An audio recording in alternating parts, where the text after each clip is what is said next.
గత ప్రభుత్వానికి ఈ ప్రభుత్వానికి అసలు తేడా అనేది ఏం గమనించారు మీరు? గత ప్రభుత్వానికి ఈ ప్రభుత్వానికి డెవలప్మెంట్. గత ప్రభుత్వం అనేది డెవలప్మెంట్ ఏముంది ఒకసారి ఆలోచించండి. అమరావతి అంటే ఎక్కడ ఉంది ఏంది అనేది స్థితికి వచ్చింది.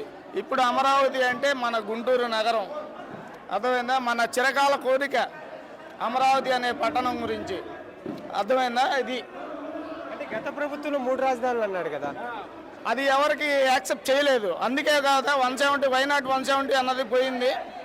ఇక్కడ మామూలుగా అనుకోకుండానే 161 మేడంగా ఇది వచ్చింది మన గుంటూరు టీడీపీకి కలిసి కూడమే. అందుకని ప్రజలు దీన్నే నమ్ముతున్నారు. ఇదే బాగుంది. అంటే గతంలో చూసుకుంటే జగన్మోహన్ రెడ్డి గారి పథకాల విషయాల్లో ఈ 6 పథకాలు తేడా అనేది ఏం గమనించారు? కంపల్సరీ ప్రతి ఒక్కళ్ళకి తల్లికి వందనం. మా ఇంట్లో 3 పిల్లలు ఉంటే 3 పిల్లలకు పడింది. అదొకటి సక్సెస్ అయింది.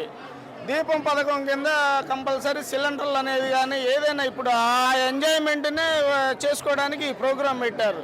ఇది సూపర్ సక్సెస్ అయింది పశ్చిమ నియోజకవర్గం. ఏంటి ఆ పథకాలకి ఈ పథకాలు తేడా అనేది ఏం గమనించారు? తేడా ఏముంది? ఇప్పుడు జగన్ గవర్నమెంట్లో ఒక ఇంట్లో ఉన్న వాళ్ళు ఒకళ్ళకే ఇచ్చారు. ఇక్కడ 3కి ఇచ్చారు తల్లికి వందనం అనేది.